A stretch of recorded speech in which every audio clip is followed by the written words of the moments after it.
How's it going, people? It's Anton Jackson. I just finished watching Season 3, Episode 8 of Better Call Saul. We had to wait an extra week for this one, but I think it was worth it. I can't wait to break this one down scene by scene. Let's do it. Alright, well, this cold opening scene starts with Jimmy and Marco in a flashback in Cicero, Illinois. I think this opening scene took place as a flashback to Season 1 when Jimmy went back to Cicero to visit Marco when they were doing all those scams, when Jimmy went back there when he had the falling out with Chuck. So in this opening scene, the key dialogue in this scene is a story which Jimmy tells to Marco when Marco asks him why he stashed this container of coins in his father's old shop. And Jimmy's story about this encounter with his father when he was younger is pretty telling for the transformation which we're about to see from Jimmy in the season moving forward. So basically, the premise of the story was that his father was just not the cutthroat businessman he needed to be when he was dealing with the clientele which was poised to take advantage of him. Jimmy basically confirmed to Marco that while his father was a nice guys pretty much finish last in business. You have to kind of be a cutthroat guy and look out for yourself. And I think Jimmy was starting to realize that as he grew up. So I think this scene is telling us basically that Jimmy's going to start to realize that he's going to have to do what he needs to do to get ahead in life. He's not going to be able to just, play it by the book like he's been doing in these last couple of episodes. He's really going to have to bend the rule of law and do what he has to do to make money and be successful in life. So in the very first act, in the very first scene of this episode after the cold opening, we see Mike return to the scene of the crime when he ripped off Hector's driver to pull the heist on him when he ripped the money out of the tires. And this is displayed to us by the same sign which Mike parked his car behind when he was pulling the heist. And we can infer from the last episode that Mike returns here to dig up the body of the Good Samaritan who helped the driver and who Hector ultimately shot in the face after the conversation which he had with Anita in the previous episode, which she indicates to him that it's worse to not know what happened to your loved one when they disappeared, because Anita had a similar circumstance happen to her, and she's realizing that she wished she could have some closure in this situation. As we remember from a previous episode this season, Gus told Mike that Mike was trying to correct a mistake that could not be corrected when he was feeling guilty for the Good Samaritan that died because of his plan. So by Mike digging up this body and calling in the tip anonymously, he's able to somewhat give this family closure. And I really think he's doing this primarily because of the conversation he had with Anita in the previous episode.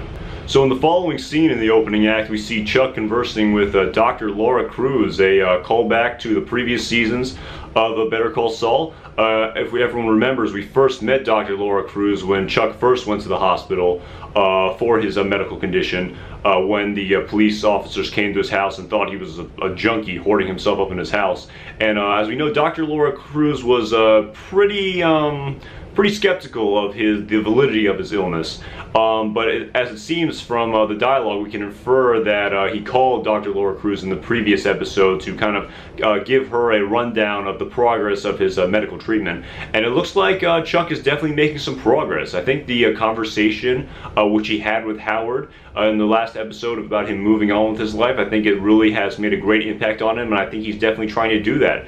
As we can infer by the dialogue of him wanting to just get on with his life, to have, hold guests at his house, to just become a functioning member of society, to get back to work. But of course, Laura Cruz urges that he, paces himself and not rushes back into anything, definitely because I think she's definitely wary that Chuck might not realize he has a mental illness. And I think by the end of the scene, we kind of realize that Chuck is realizing the ramifications, that this illness might all be in his head. The scene with the battery a couple episodes ago, when the battery was placed on his chest, he didn't realize it. I think in Chuck's mind, he really thought this was a full-on physical illness, but as we realize, it's looking more like this is a mental illness for Chuck along with a physical illness. And I think this really shocks Chuck. When Chuck is talking to the doctor and tells her, what if this is a mental illness, what have I done? I think he's coming to terms that he may have wasted many years of his life, and based on a mental illness, based on something that was completely in his head. So I think this is a really telling scene, and it's definitely going to set up Chuck's character moving forward and his plot progressing in the remainder of the season. So in the last scene of the opening act, we kind of see the analogy of the intro scene in full action. We basically see Jimmy pulling a con on the Sklar brothers, the characters who own the guitar store, and he basically pulls a Slippin' Jimmy scam. It's basically a callback to the intro scene and to Slippin' Jimmy in the previous seasons. He basically realizes that he's not going to be able to sell them the ad time because they're realizing they're definitely overpaying him. They could just do the job themselves. But he pulls a scam on them. He slips and fall. He does his patent slip and fall, and he's realizing that they're going to have to be liable for the fall. And as it's revealed in the episode, in a later scene, the conclusion of this, but this scene is definitely setting the pace for the transformation of Jimmy to Saul Goodman, which I talked about extensively in the last review I did. So in the opening scene of the next act, we see Kim conversing with Paige and Kevin, and it's kind of interesting in this scene because I definitely saw that Kevin had the full force and the full conviction and confidence in Kim, but I definitely sensed the vibe of Paige based on her facial expressions of definitely the previous encounter with her, causing her to have some concern. This might be me reading too much into the scene, but I definitely saw a sort of kind of telling facial response to when Kim was having the conversation with Kevin from Paige. So it'll be interesting to see if this relationship is further diminished if we see their characters interact in the rest of the season. The ultimate importance and conclusion of this scene is the conversation which Howard has with Kim, and it's more or less Kim standing up to Howard. The scene ultimately concludes with Kim and Howard having a conversation which Howard tells to Kim that he's been on damage control ever since this whole trial with Jimmy and Chuck, and he's definitely doing all he can to you know, do damage control and to prop up the firm's damaged reputation. And he's definitely not too happy with Kim repaying this law debt. I think he definitely sees it as a slap in the face to an extent. He doesn't really need the money. I think this is kind of a power move that he sees Kim do against him, and he's definitely not in favor of it. We can definitely sympathize with Kim for the whole Davison, Maine Sandpiper Crossing commercial fiasco. But definitely this is a really important scene, I think. We definitely see Kim stand up to Howard in a way that she's never done before. And I really think that her kind of confidence and her Giselle swagger is really developing and is really coming out in this season. So this next scene, after the scene with Kim, is definitely probably the most consequential scene of the entire episode. Definitely in terms of driving the plot forward. We see Nacho making the pills to switch with Hector's pills to enact some plot to incapacitate Hector. This scene was pretty cool. It definitely reminded me of a scene from Breaking Bad when Walt and Jesse were cooking. Definitely the scene of Nacho breaking up the pills.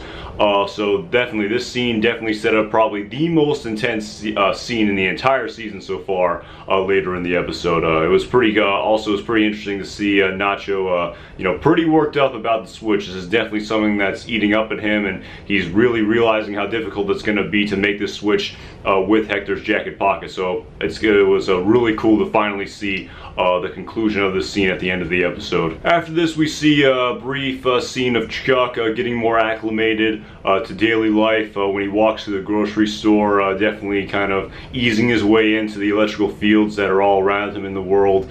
And after a brief scene between Kim and Jimmy, we see him about to discuss with Howard the consequences of the previous the end scene of the previous episode with the malpractice insurance. That doesn't get resolved in this episode, but it'll be definitely interesting to see what happens with that plot in the next episode. Also in this act, we see Jimmy and Kim interact about the finances of their law firm operation. And definitely when I see Jimmy interacting with Kim, it kind of reminds me of a Walter White to an extent. Jimmy is he definitely wants to pay his own way, and he definitely doesn't want to have to be dependent on someone else, just like Walt wanted to pay for his own cancer treatment, and he didn't want Elliot and Gretchen to pay for it. So this scene definitely reminded me of Breaking Bad in that capacity, and it really kind of showed that Jimmy is going to do all he can as was indicated by the flashback in the opening scene, to you know, pay his finances and to be economically self-sufficient. He's definitely gonna, you know, stretch the rule of morality, and the old Jimmy McGill, who played things by the book more or less, is long dead, and we're gonna definitely see Saul Goodman emerge from Jimmy McGill definitely next season and the final 2 episodes this season. After this, the scene when we see Nacho make the switch was probably the most intense scene, in my opinion, of the entire season so far. My heart was racing to see what happened in this scene, because Nacho is the only real major character in the cartel whose fate is unknown from Breaking Bad. So he really didn't know if Nacho was going to be able to pull off the switch, but at the end of the day, he managed to do it. It was definitely really cool to see him scale the wall and to set up the plan by making the AC not work, so Hector would have to take off his jacket. I thought that was really cool. So in this scene, Nacho manages to pull off the switch with some sleight of hand. He's able to make the exchange of from Hector's coat pocket. The scene was, like I said, was really intense. I was on the edge of my seat. Nacho was definitely pretty stressed out in this scene, but he was managed to pull off the switch, and we'll see what comes of it. We'll see what happens to Hector. We don't know if at the end of the day he's gonna take the pills or what's gonna happen. We don't know how Hector is gonna ultimately be incapacitated as we see him in Breaking Bad, but this is a really intense scene, and we'll see what happens in the final 2 episodes moving forward. Also, kind of in this scene, we kind of see a small little role from Crazy 8, who definitely has definitely been toughened up after the beating he took from Nacho in the previous episode. He was definitely kind of a wide-eyed, kind of, I think, naive kid, more or less, when we first met him, but definitely he looks like he's really toughened up, and he's really transforming into the Crazy 8 character who we saw in season 1 of Breaking Bad interact with Jesse. So in the final act, we see the plot progress with Jimmy's character as well as Mike's character. We return to the community service for Jimmy McGill when he's picking up trash on the side of the highway. He's definitely able to pull a scam off to get himself out of doing community service, as well as an extra $700 in his pocket. It reminded me of the opening scene again when he told Marco that his dad wasn't able to do what he had to do to get by in the world, and Jimmy's not going to make that mistake. He's definitely going to do what he has to do to make money, and the plan he enacted against the community service supervisor worked. He realized he didn't want to have to go through all that court ordeal, and at the end of the day, it didn't really matter. He could sign off on Jimmy's hours. No one would know. It really wouldn't make a difference, and it wouldn't put the guy through a lot of stress. So at the end of the day, we see Jimmy is finally picking up some victories after being pretty stressed out in the previous episodes. It was actually kind of funny. Right before I saw this scene, I was about to say, well, every single major character more or less took part in this episode except Gustavo Fring, but we did manage to see him at the very end of the episode looking like he's going to negotiate some sort of deal with Mike. It was a pretty cryptic scene. I wasn't exactly sure what's going to happen, but I'm assuming it's going to be revealed to us in the final 2 episodes moving forward. So I'm really excited to see it. I wasn't really sure what Mike had in mind. I guess we know in the end that Mike's eventually going to work with Gus, but maybe I think we're going to see the more intricate financial arrangements between Mike and Gus, which we maybe weren't too familiar with from Breaking Bad. But at the end of the day, this was a pretty exciting episode. The most intense scene was definitely, in my opinion, the scene with Nacho switching the pills. But at the end of the day, we definitely saw more or less every single major character's plot progress pretty significantly, and it's definitely going to set up an awesome, fast, wild finish, it's looking like, in the final 2 episodes of the season, and I'm really looking forward to see what happens. Alright guys, thanks so much for watching till the end. My name is Anton Jackson. I'm really enjoying doing these reviews. Please feel free to like and comment and subscribe. I really enjoy interacting with other fans of Better Call Saul and Breaking Bad. This is hands down my favorite television show of all time. I can't wait to do the review next week, and I'm really looking forward to it. Thanks a lot guys for watching.